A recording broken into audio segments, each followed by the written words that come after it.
I'm Jose Avila. I am the board president for Millennium Charter High School. Can you just spell your name? Yeah, Jossearreola. I just want to make really clear, the Millennium board has not chosen to close the school at this time. We have a board meeting here about to start in a couple of minutes. I know MCOE has been asked for comment, and they have certainly asked us to surrender our charter. It's absolutely true. We believe there are other options to still pursue, and I'm very concerned that they're not been open to the negotiation of those options at this time. And a large part of our reason to not surrender is they cite fiscal issues. And we believe the heart of those fiscal issues are, well, and they'll say the result of business accounting errors, and they do our business services. We've paid them to do our business services per our MOU for years now. And we believe that we've made the necessary cuts. We've been fiscally responsible. And at this time, we would hope MCOE would work with us to make things right for the errors they have caused and allow us to continue to operate, most importantly, for the continuity of the students. A mid-year shutdown is incredibly disruptive and not fair to the student population here. They've done nothing wrong. We have experienced declining enrollment, but that's been picking back up. We started the year with 130 students. We're up to 139 at this time, and we encourage students to continue to enroll. The only reason we're at this juncture is MCOE announced at the last board meeting that they would refuse to continue paying our teachers, citing negative cash flow. Now, that is not something we've been told up until this past Friday and had very little time to react to. And this is a very unique situation for a charter school, because normally a charter would have control over their own finances. Because of the way the school was designed, we don't. So we just ask that, in good faith, MCOE work with us to find an alternative solution that would allow us to operate. It seems to me they're willing to incur great expense to offer an alternative to Millennium students on their campus with their alt-ed program. I don't disparage that. I think it's a very kind offer, but if they're willing to spend that kind of money anyway, they should do it to allow the school to remain open for the next 6 months. That's all I have to say right now. Thank you. Nothing in regards to the financial rift between you and MCOE. Could you provide some specifics? Yeah, there's a timeline we can make available to you. We started the school year, and MCOE, by their accounting, in the positive. We knew we had built this school year around 150 students for enrollment. Now, we knew when we opened the doors, we were actually only at about 130, and so we had to make some cuts. At that time, we began to cut over $500,000 from our budget to date, nearly $500,000. That's what this board did. But simultaneously during that time, the accounting errors from the previous school year and the school year prior to that begin to be discovered as they were looking into our books. We're talking accounting errors, for example, a $120,000 grant that was put on our books and then discovered wasn't ours. They mistakenly put there and then removed. We're talking another $100,000 gift that was placed there and then removed. We're talking a $230,000 error, and then some HR benefit errors that resulted in yet another deficit.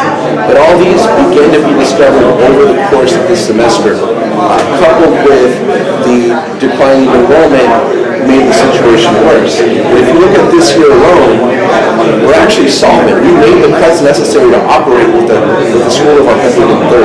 It was past accounting errors that equated to that. And the business services admit it was their accounting errors at MCOE. Now that's fine. We appreciate they've owned that responsibility. But we're asking for them to make it right. It's one thing to admit I did something wrong, but then make it right. That's what we're asking. For the sake of the students, I don't have a statement to say, other than I, as a volunteer member of this board, to do what's best for our students. And that goes for everybody on that school board. It's a great group of some retired teachers and administrators and parents that have kids in. Do you have any other questions? You know, MCOE said that the financials aren't split, because I had asked them about that, if the financials were their burden or the school's burden. you said it's the school's burden to uphold the financial responsibility. Oh, it is the school's burden. Yeah. But we contract them to do our business services. They're our accountants, right? And so, much like any private business or individual who has an accountant, you would hold your accountant responsible for the errors they make. And unfortunately, we don't have the wherewithal to do that because they have our money. What's left of us? What happens after the first of the year if the MCOE decides not to pay your teachers? And what happens to the teachers? Well, they will get a final check for the work they did in December. So the payroll we're talking would come at the end of January, but they're saying they will not pay. So really, we have to come to some resolution soon. There was a special board meeting next Wednesday where they have on their agenda possible revocation, but also a plea from us to loan us the money. That is an option. They can loan the money from their coffers at the county and earn that money back over the course of the semester. We are actually, the projection they had made was we would be $92,000 negative in cash flow if all things remain the same, and that was with an ADA, average daily attendance of 126 students based on an enrollment of 130. Now we're already at 139, and so that already increases the odds of that number going down by the end of the year. There's also the option of the school itself. No, there aren't really, there's not that type of lending that exists for charter schools. The type of lending that currently exists is based on fronting your average daily attendance money, which the county treasury already sort of does for the school generally. They'll project what money they're going to get from the state, and they front that to not just us, but we do that with lots of schools, because they know they're going to get that from the state. So the state actually gets by the That's good, and it goes to MCOE and then else. And because they're our business services, they actually process it and do all the accounting. So at this point, obviously the option is not closing the school. You guys definitively. At this point, that's what we're saying. Now, again, we also can't ask our teachers to work for free. So if we can't find a resolution or MCOE won't work with us on another front, we have some decisions to make. And again, they have yet to hear from our parents and our students in any real way, because we really thought we were going to be able to come to a resolution with them as we've been working with their supplements. And there's going to be a board meeting that you were mentioning next week? There's a special board meeting they called for this coming Wednesday at 9 a.m. My name is Tammy Darch. Okay, can I get you to spell that out as well? TAMMYDARCH. And you're a parent. I am a parent of a student here. Is he a senior? He's a sophomore. Okay. I'll just have you get started. Well, I think Millennium Charter School is an amazing school that we are blessed to have here in this area. And it just is extremely disappointing that Millennium, the board of Millennium has offered, it sounds as though they've offered many solutions to resolve this, and it sounds as though MCOE is not willing to, consider those options. And it's just extremely disappointing as a parent of a student that goes here, that he cannot get this experience anywhere else in Salinas. When did you hear about? I just heard about it Thursday morning. Last Thursday. Yesterday, this morning. So this morning. And so also, it sounds like there's been some accounting errors that a lot of It does sound like there has been some accounting errors on the part of MCOE, and it sounds as though Millennium High School has tried to rectify that, and it sounds as though they're not willing to allow them to do that. Hey, Christopher, are you in finals right now? Yeah, I believe I just completed my finals. Some of my finals. So, if this happens, have you thought about moving I don't know what we'll do. Christopher is in special ed, and this is an amazing school. Try not to get emotional, but the setting here, the smaller class sizes, the opportunity for him to have technology as part of his education. I don't know what we'll do. I don't feel like his homeschool is a great option at all. We will definitely be struggling to find an alternative, if there is even one, which I'm not sure there is. What do you think MCOE should do, or the board here? Take out a loan, ask the city to... I don't know all the details other than what I've heard here tonight, but I do think MCE should make it right. I do think they should work with the board, and I do feel like they should come up with a solution that everybody is happy with, that allows the school to continue its operation. It is insane to me that MCOE is not even willing to work with this school, who is according to, as far as MCHS knows, that they're solvent. I don't understand why they won't allow Millennium Charter School to make it right, to come to some kind of agreement. Maxine Saruda.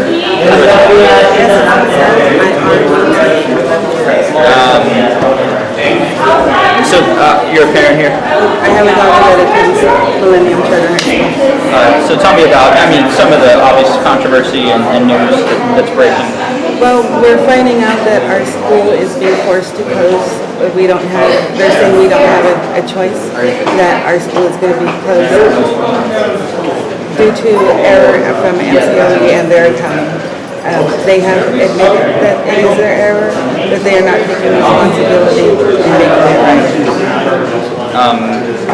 What would be the plan moving forward if, hypothetically? Well, I'm going to say hopeful, and I'm going to believe that they are going to do the right thing. This is a board of professionals. They say that it is in their best, if they are serving the best interests of our students. So not just say it, but let's do it. And this is a very unique school. It's an amazing school. I have a daughter that's very creative, who used to not like going to school. She always felt like she was not accepted because she's very unique. She is an artist and she sings, and she just was not accepted. She loves coming to school now. Her grades were not so good. I just was informed that she got an A on her math final, and she used to get D's. The teachers here are very creative. They involve the students. They're interactive.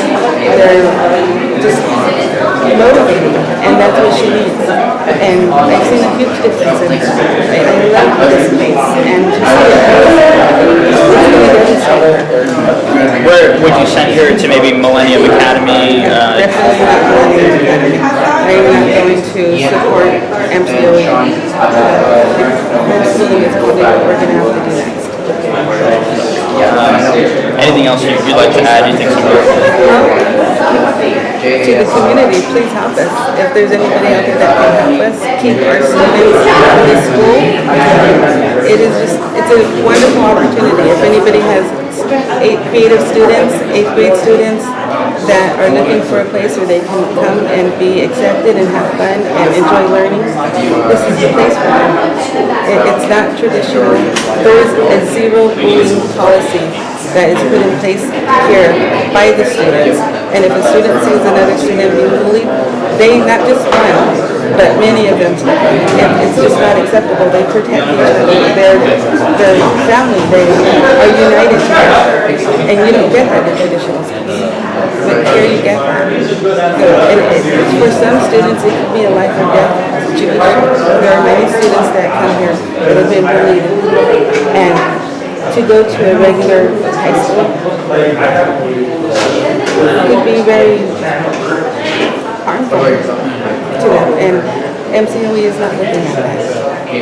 These are human beings with a future, and they're going to be future voters soon. And MCOE should consider that our seniors, our juniors are going to be voting in a few years, and they're going to remember the faces of the people who are destroying the future.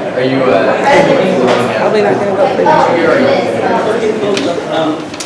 First off, thank you for your patience. I'm Ted Guy, and I'm the vice chair for the Millennium Board. And this is a public meeting. I need to be clear about the purpose of the meeting. Is to certainly give you a status update and information related to what the current situation looks like for us at Millennium.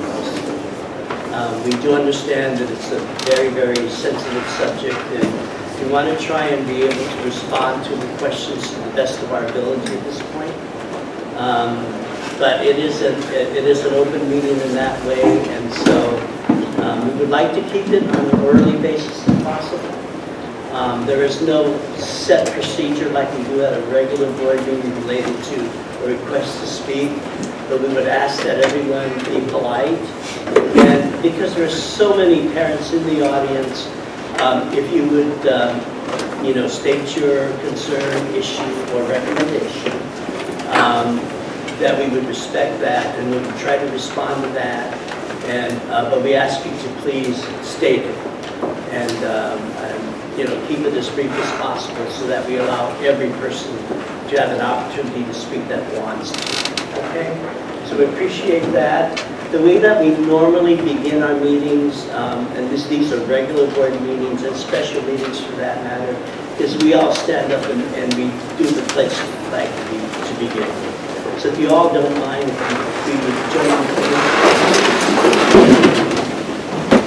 I pledge allegiance to the flag of the United States of America and to the republic for which it stands, one nation, under God, indivisible, with liberty and justice for all.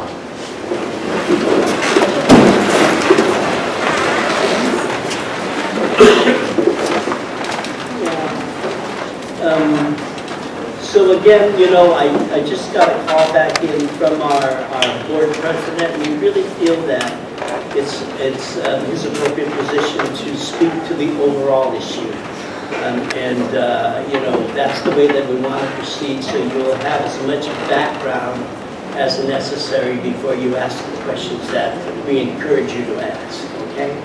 And like I said, he will be here. He was about 2 blocks away. So he should be here. Oh, here he comes. Okay, we're good.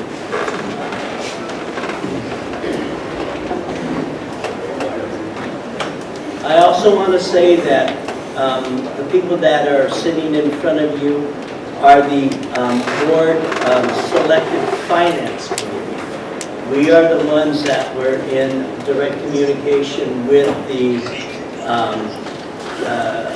Monterey County Office of Education Administration and their appointed subcommittee to discuss quite frankly, a resolution to an alternative for closing the school. And so Mr. Ariola is here, and then he can provide more an overall viewpoint about how all that went and what's occurring right now. My apologies for my tardiness. I did come directly from work and not in my control. They needed me to take my time to do for sure. I don't want that to reflect on how seriously we have been taking the situation. I must say, as the chair of this board, I've been very impressed. I've been very impressed by, if you don't mind, I'm going to understand. Been very impressed by the commitment of the board and the finance committee and the work they've done to try to work with MCOE in good faith. As of Friday, during a subcommittee meeting with the subcommittee they appointed to work directly with us, we were informed essentially that the rules of the game we thought we were playing had changed significantly. And they were no longer giving us an option by which to continue to operate the school throughout the year, but essentially telling us that we need to close by threatening to withhold payroll in January from our staff. Prior to that, our understanding was, and what we had shared with many of you, was that we needed to make certain cuts to be solvent by the end of the year. Now, for those of you that don't have the historical context We entered into this school year fully believing that we had ended the year with just enough for a reserve and a little in the bank, but not much. As we began the new year, we had some enrollment issues.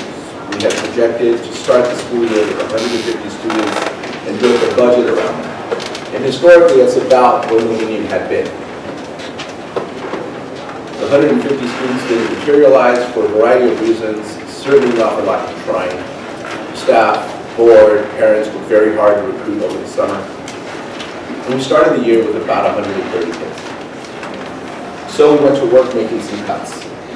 In fact, we cut almost $500,000 from our budget since the beginning of the school year. Not easy cuts. You see the impacts. You probably heard from your kids about some of those changes as they occurred over the last few months. Not what we wanted to do, but as a board, we had to be fiscally responsible.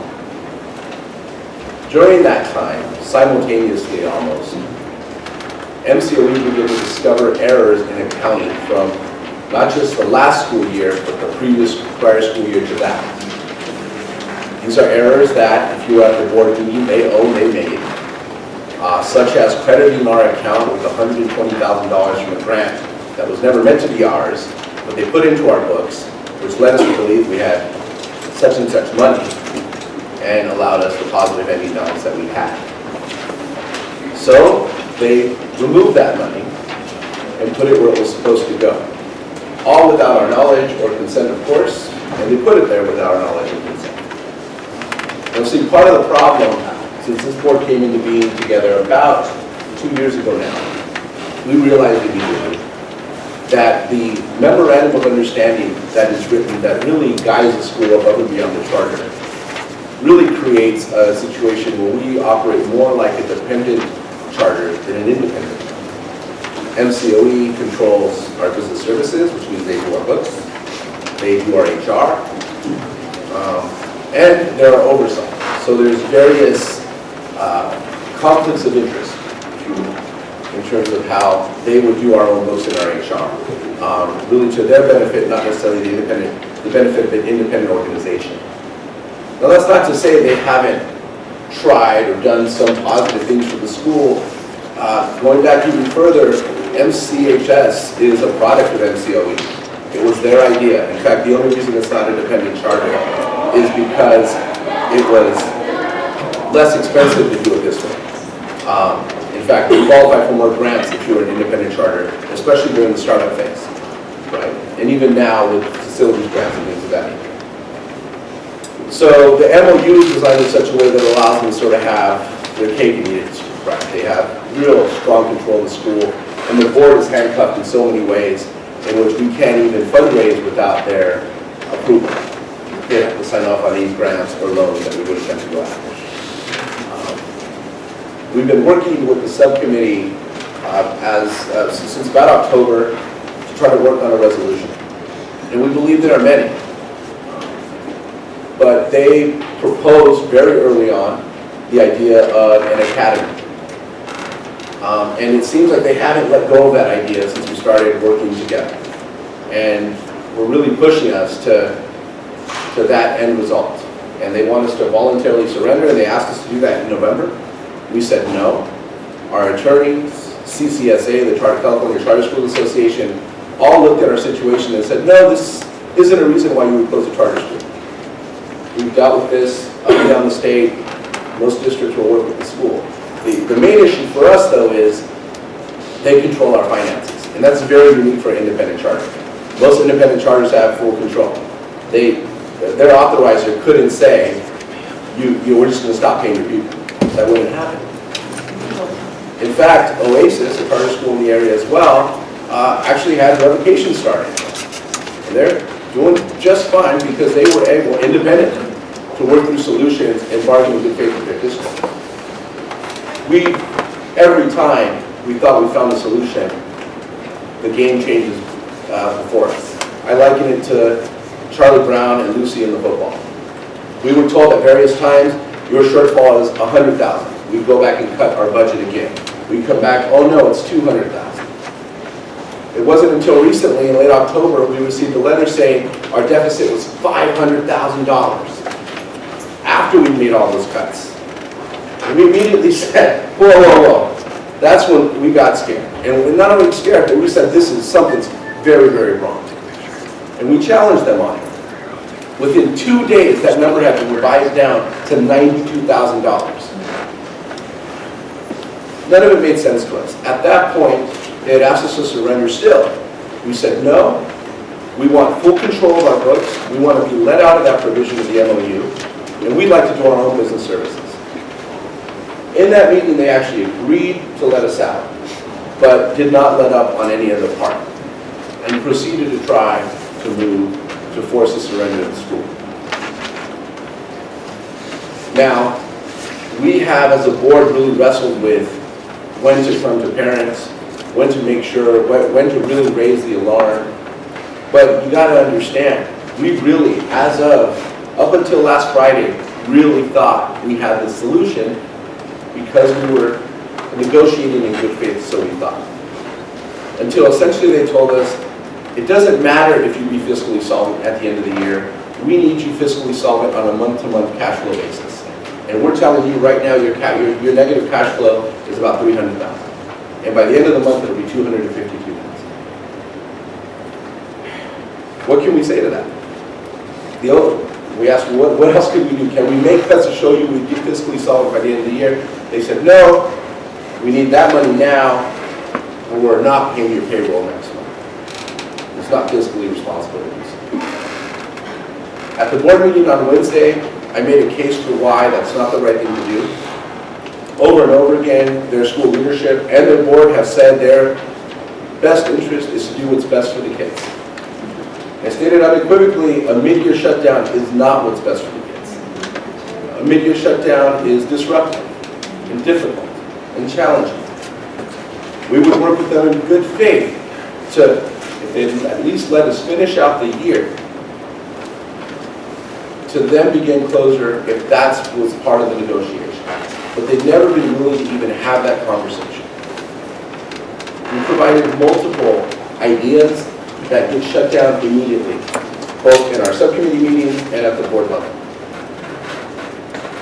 And it just has become very clear to this board that they've been focused on one outcome and one outcome only, and have made every single move, and quite frankly, they haven't had to try very hard.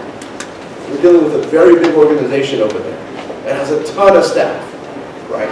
We are a volunteer board with very little staff. But we've worked, I think, very strategically and hard to gather the right information to try to make it go. But on Friday, they told us we will not pay your payroll in January. And at the board meeting on Wednesday, they even offered an alternative and basically professed that they would close us down effective December 31st. Now here's the thing. Your charter authorizer cannot close you down. That's not their decision to make.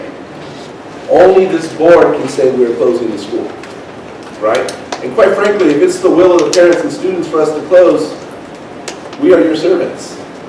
That is what we would do. If it is not, right, then that's another story. And we've been operating really as our primary goal to maintain the school fiscally sound, and more importantly, open to the end of the year so that we can honor the contracts we made with our staff, right? But give that continuity to your students. And you know, for my own passion, I don't have a student here, but when I came to Salinas a few years ago, I looked around and the lack of school choice was very stark here. You know, I'd been working in San Jose for 15 years. It's a much different story in that city. Tons of school choice. This is the only charter high school in the entire city, and one of the very few in the entire county. And why is that important? And all of you know it. A small school experience in a high school for a child is a rare opportunity unless you have a lot of money to pay for a private institution. And when a charter offers that opportunity to your kids, and what I've heard over and over from parents is that Millennium is special. Well, you get that special place when you have a small school. It doesn't come in a big institution. And for many of the big institutions are a great experience, and that's okay, but it's not always one size fits all. I've talked a lot. We really created the concept of this meeting before our 6 o'clock meeting to give you guys an opportunity to ask questions and so that we can respond in a way that's difficult to do in the normal board setting.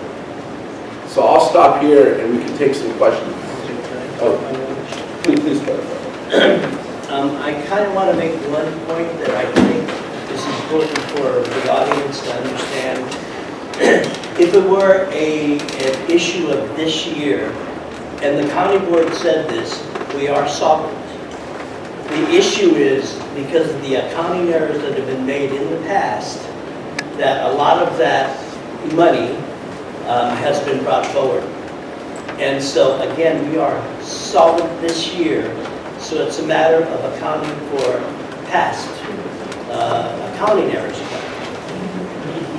And so with that, we even asked at one point at this last board meeting, how about extending this a loan for the remainder of the school year, and we can arrange to pay back the money. And that was immediately rejected. So I think that that's an important point that everybody in the audience needs to understand. We are not negligent in our duty. We are a balanced budget for this year, but it is all the accumulated issues that have occurred in the past that has caused the deficit cash flow at this point. And they want that to stop now, and we're saying that it's less of an accumulated debt. Like maybe that's not the word, but yeah.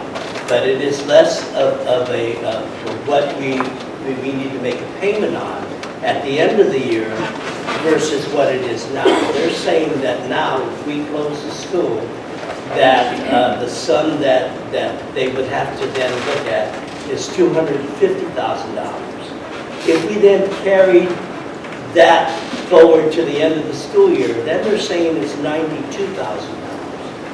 So I ask you to figure that one out for me because we can't. Okay, and then I'll just leave it there, but it was really an important point for me to make. Yes, I'm very confused. I've been the treasurer / bookkeeper for 4 different nonprofit organizations for 24 years.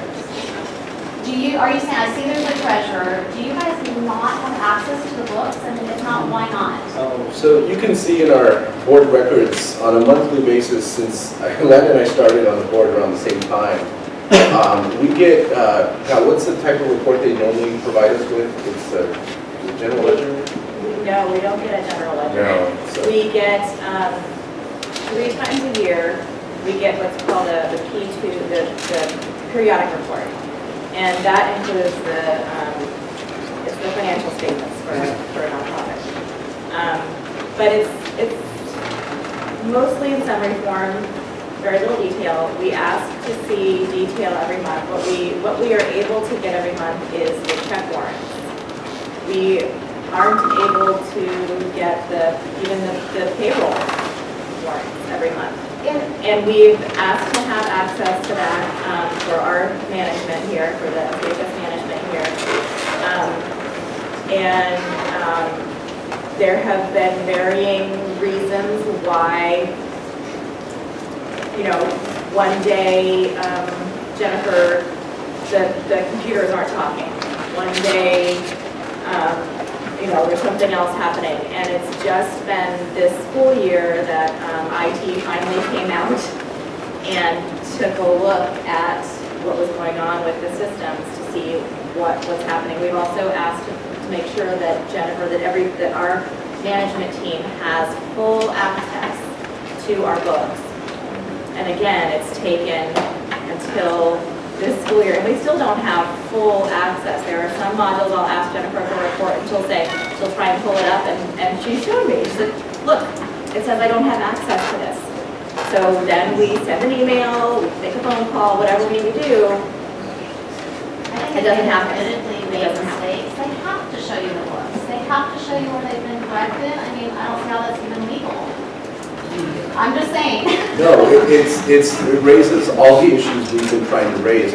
Getting the books has been what we've been trying to get at for a very long time now, well over 2 years. And we keep getting, we believe, railroaded away from that goal. Yes, sir? So I've heard, it sounds like they're very numbers challenged. The district, they've gone from 500,000 to 90,000. That's a wide margin. I've heard the systems are not communicating or not really connected well. Can you describe how are you responsible? How is Millennium responsible? What have we done? You know, I would say largely, I mean, the only way in which I would say we're responsible is that we haven't been able to attract the students we needed to. If we did start with 150, you know, we might not be at this point because that's a $200,000 more, and we'd be talking about different numbers. So that's really where I think most of that is. And if you go back a little further, you know, the things we were trying to correct as a board is the lack of autonomy.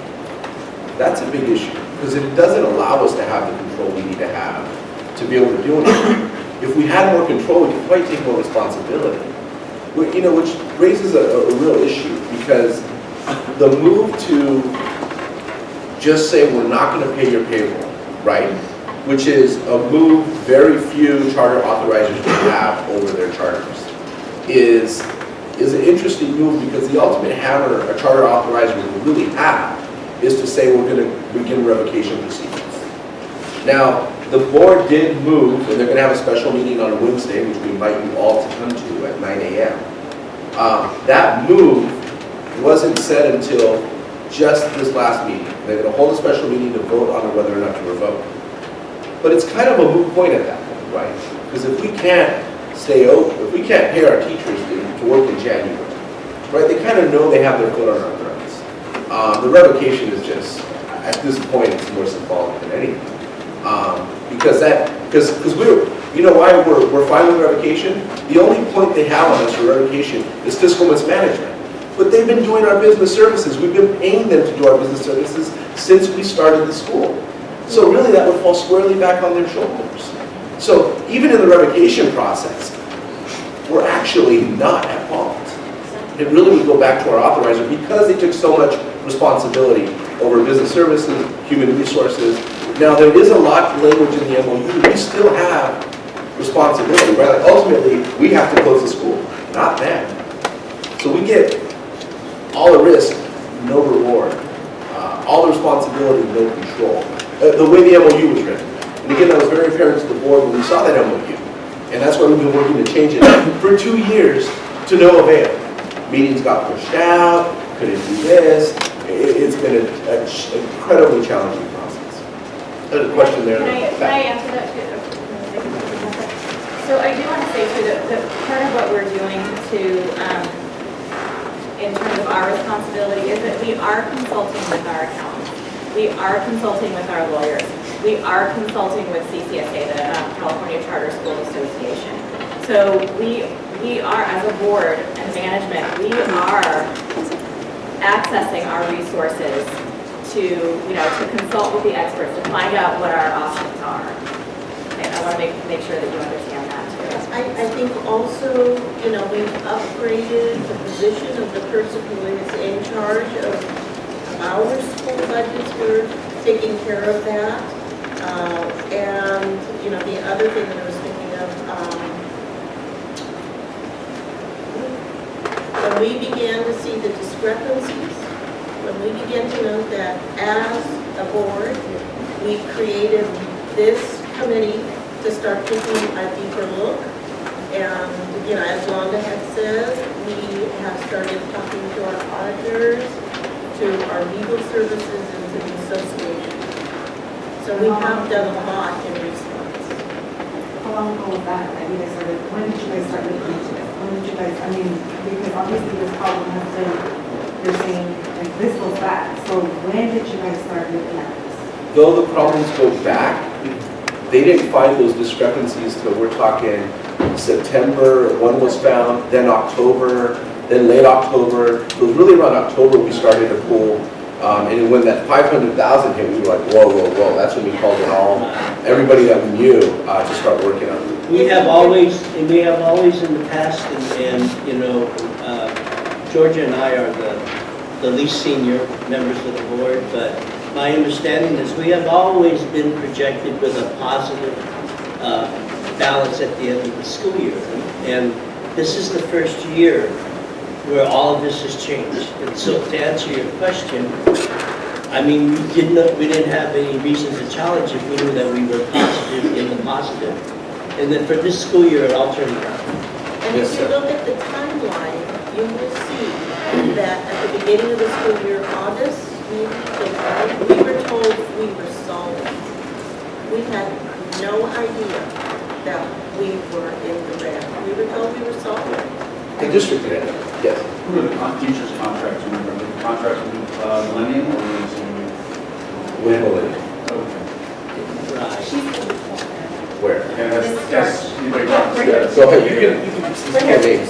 I guess what are the options moving forward, and should we not get the news involved in this? I mean, because this sounds absolutely insane. Okay, good. I mean, that all of a sudden we have 592, and I mean, none of this makes any sense. It's not even logical. And so what are our options moving forward, or do we have any So options? what they're going to vote on at the next board meeting are two things. One, to either lend us the money, because one option is, so what they're concerned about, what they tell us anyway, is that us being in the red and allowing us to operate projectedly in the red for the rest of the year could look as a public gift of funds, and they're concerned about setting precedent. What we know can happen is the county office can loan us the money, because it would then come out of their budget, not the county treasury. Because one of the roles of the county office of ed is they actually hold the treasury for every single district in the entire county, and we're lumped in there, right? And so they're saying you're in the red, and that affects all the other districts in the county. That's not fair. So one way out is that they can say, we'll loan you the money, and if they decided to do that, right, then problem solved. We operate to the end of the year. And the argument for that is a couple of things. Right? One, it allows for continuity for the students, most importantly. But if you think about them shutting us down and then opening up a whole new Millennium Academy, which is what they're planning on doing, the amount of investment to do that is going to be a lot of money, probably less than what we're going to be cash flow negative. So it's kind of weird. It's really, you know, you got to wonder where the values are at here, right? What's the real motive? So it's not what's best for kids. So is there any even talk of, I mean, obviously the short-term goal is just to get to the end of the year, but and is that it? I mean, oh no, let me respond a little bit. There are a couple of issues here, you know, that I feel you all need to know. If we do not raise the student population enrollment at this school, we will remain in trouble. So one of our goals, and then we make them know this, that one of our goals is to increase the enrollment here at the school for the next 6 months in anticipation for the following school year. So that's really important to understand. We're not saying we're gonna give the ship up at the end of the school year. It does give us an opportunity to try and get solved, you know, and also pay for the, quite frankly, the discrepancies related to the accounting that's occurred.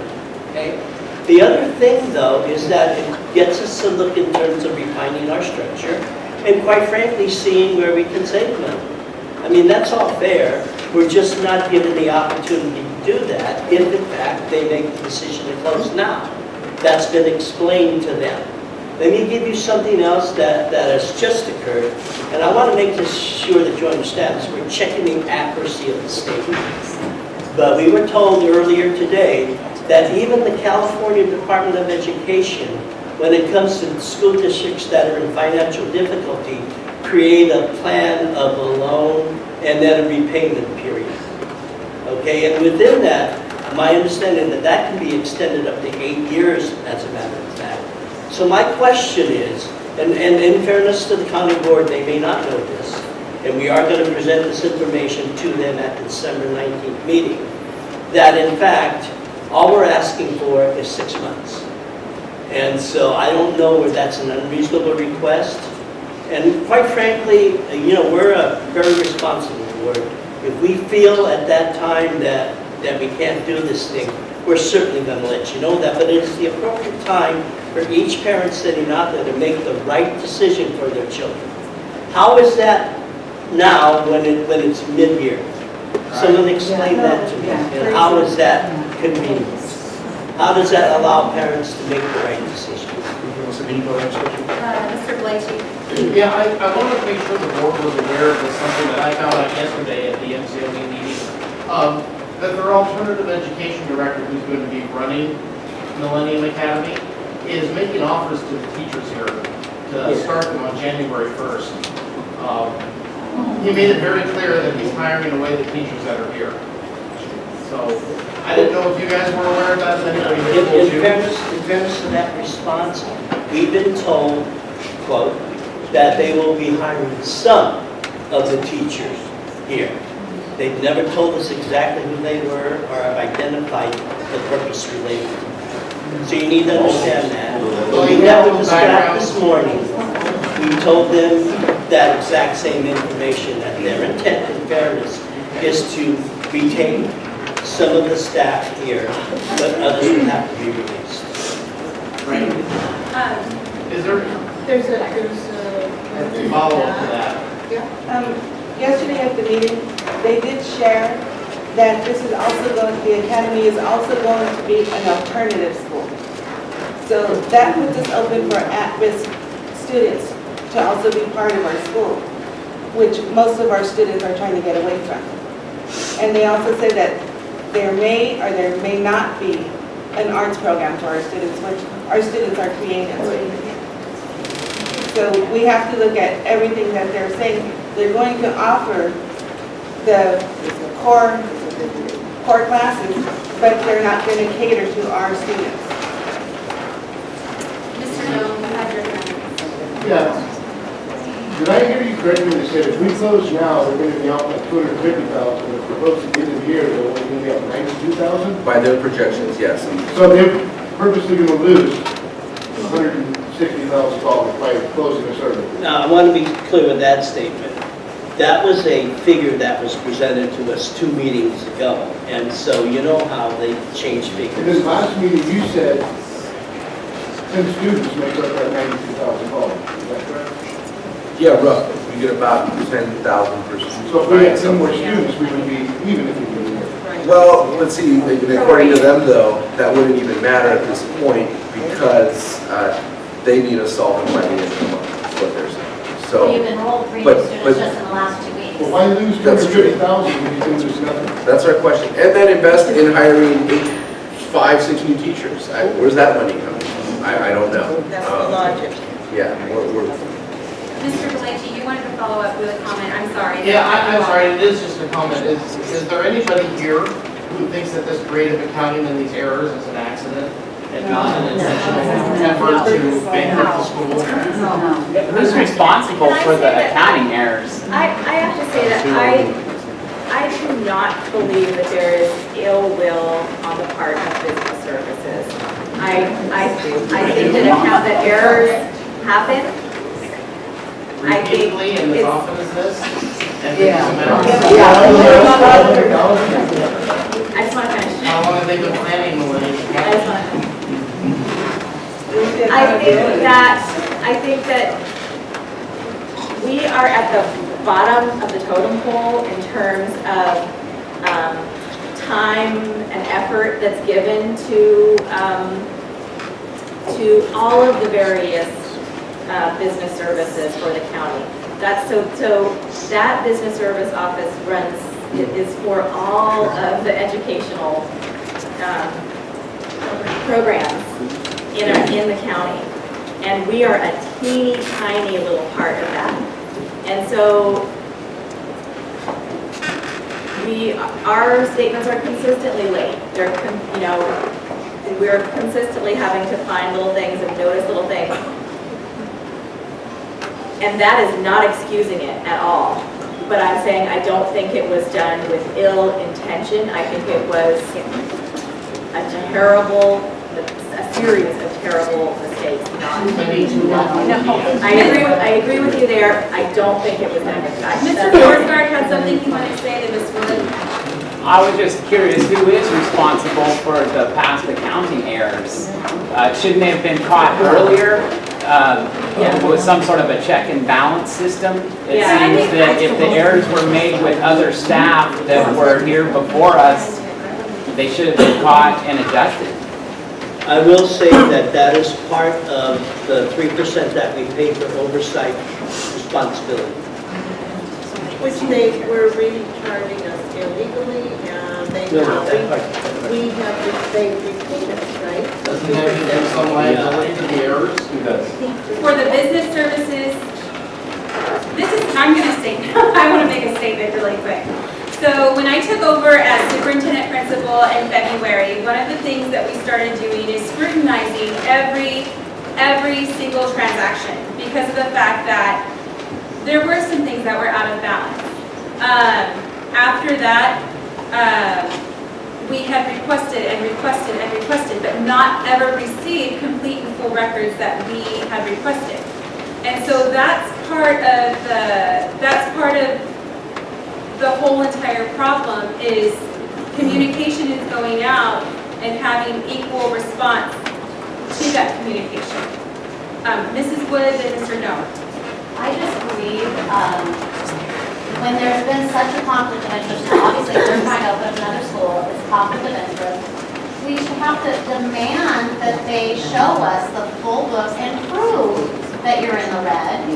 And has anybody been fired at MCOE? We're working with our auditor. He is reviewing our previous books.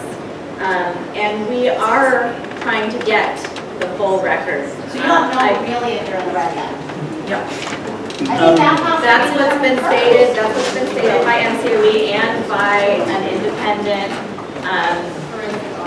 I was going to say, their answer to that was to provide us with a forensic audit.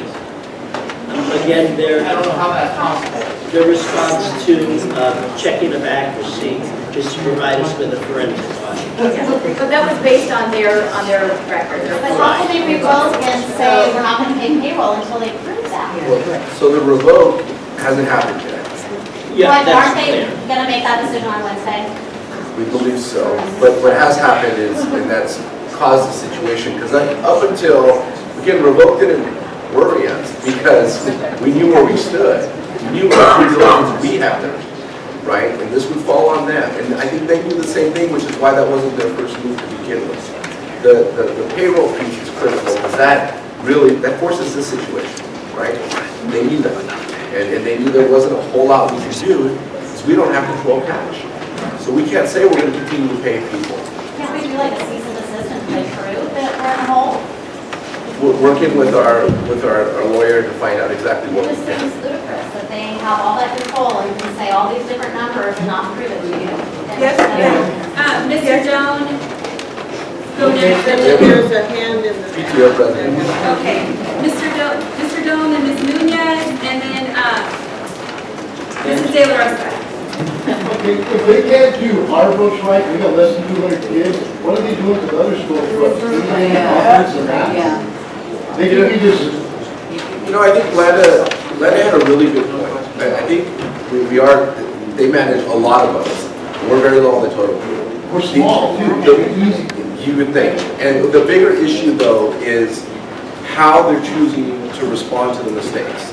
Now, after a lot of arm twisting, if you have a board meeting, they openly say, we made those mistakes, we take responsibility. But the next step, and my mama taught me this, is you make it right. Right? Not legal, not what you have to do, you make it right. And that's what our board has a real problem with, because it hasn't, and what you guys are responding to is, they haven't made it right.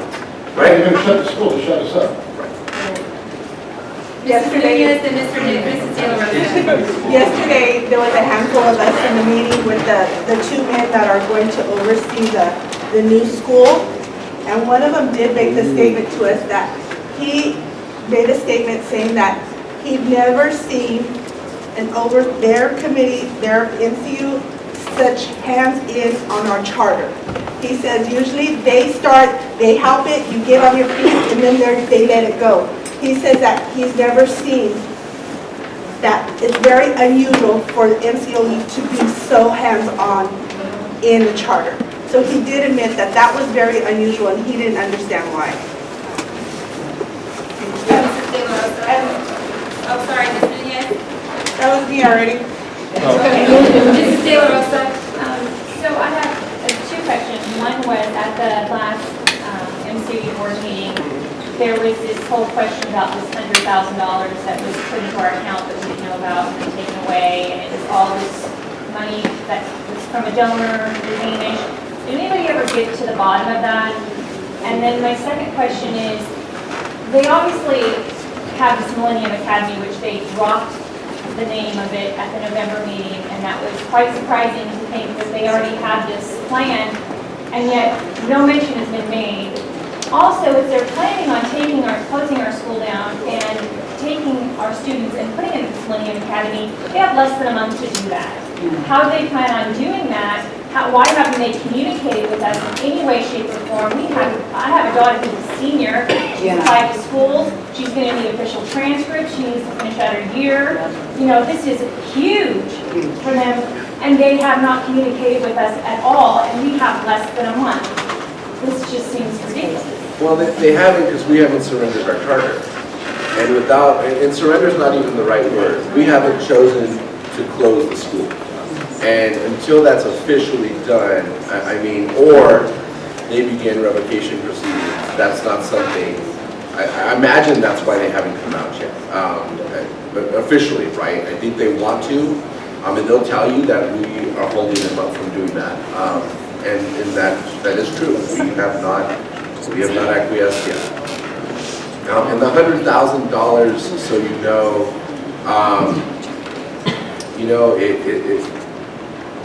so apparently it was part of a grant, one that we are barely mentioned in, and that money is committed to contracts that support people that work at McCate. So that money, though we were told it was real from one source, was when we did further investigation and we had a meeting with Assistant Superintendent Gus, their business offices person, Gary Boston, the director there, and they showed us very clearly, this is where that money's at, it's tied up. So we were not being told correct things, and I was operating under information that apparently was completely false. And so I apologize for that. Go ahead. Our board meeting starts in 2 minutes. Okay. Let's take a couple more questions. Can you tell us obviously there's a meeting on Wednesday, and then what? When will we know, how we're moving forward? So the board at this meeting has a lot to discuss, stuff that we can only really discuss when the full board's here. We will discuss potential options and how we will proceed with that particular meeting. Again, one of the items I'll urge you here, and this is probably our only real leverage. One of the items on there that their own board put on there was the consideration of a loan. Now, they may already have in their mind that's never going to happen, but they should hear from you whether or not that should. This is a city-owned building, correct? Yes. So if we go to the city and ask for help and ask them to give us free rent until we are able to get our books together, all of us together though, it has to be a unit, not just a couple of parents, going to our council that we voted in and ask them if they can please help us out so that we can get our school back together and we can have the funds. So we've certainly There's considered that. possibilities. And that's a little tricky because currently there's a part of our funding that's a grant that covers 70% of our facilities. So actually a reduction in rent could potentially hurt us because they would then reduce the amount of money we're getting from them to pay the rent. So pay the rent we have here. So it's actually, we believe me, we've explored those options, but it's not as cut and dry as Josh as I hope. On Wednesday, all of us go to the meeting. They have to hear from us. Our children have to stand up and speak. They have to write letters, and remind them, especially the seniors and the juniors, I'm going to be 18 in a couple of years. I'm going to be a voter. I am standing here looking at the people that are trying to destroy our future. They're not going to get our votes. Our students have to speak up. There is hope. We cannot just go into town. We have to focus on the possibilities and not on the problem. If we focus just on the problem and just on the money, then that's going to inflate. But if we focus on the possibilities, the hope, this is a forward-thinking school with forward-thinking student parents and forward-thinking teachers. We have to be examples to our students. We don't just throw in the towel. If we want our children who are unique and special and creative to move forward, they have to know that their parents are behind them. We want them to come to a place where they're safe and they're able to be who they are comfortably. But it takes all of us, not just the PTO, not just the board, not just the staff, but every single one of us in this room. Do we love our children? Do we care for our children? And the academy cannot exist unless they have at least 100 of our students going to that academy. So as long as we all stay standing, united, together, fighting for what is right for our students and our school and our staff, we have to be able to win. But we have to be together. We cannot just look at the problem. I'm hearing a lot of what about this and anger and questions. The answer to this is us standing together. But it sounds like MCOE is not playing by the same rules we're playing by. Yeah, but we So still, it doesn't matter. I mean, if we look at that, we still, they have to hear all of our voices. Once they see our students standing up there, speaking, they can't just think that that's just a number, or they have to see their faces. And if we just give up, then we give up on our kids. Let them look our kids in the eye and say they don't care about it. Maybe one or two, but after we have quite a number of them there, I mean, again, where's the positive thinking? We're supposed to be a forward-moving school. Where's the positive thinking? It's power in numbers. How is it going to help if we're negative?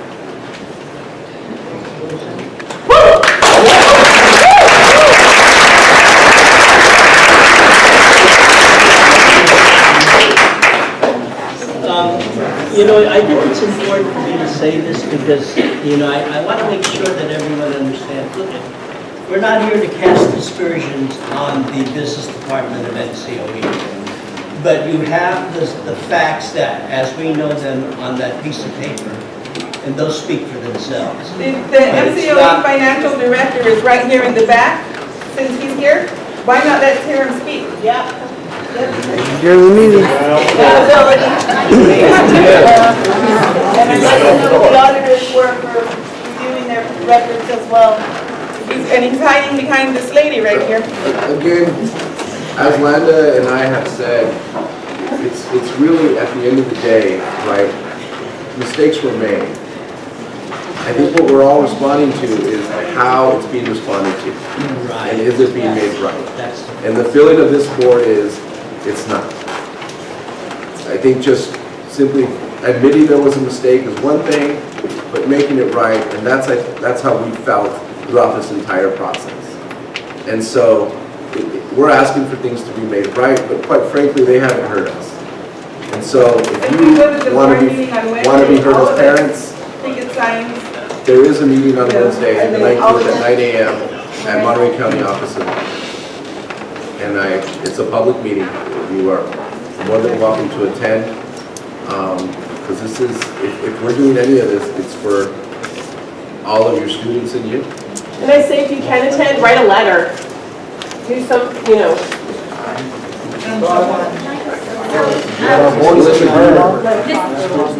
This would.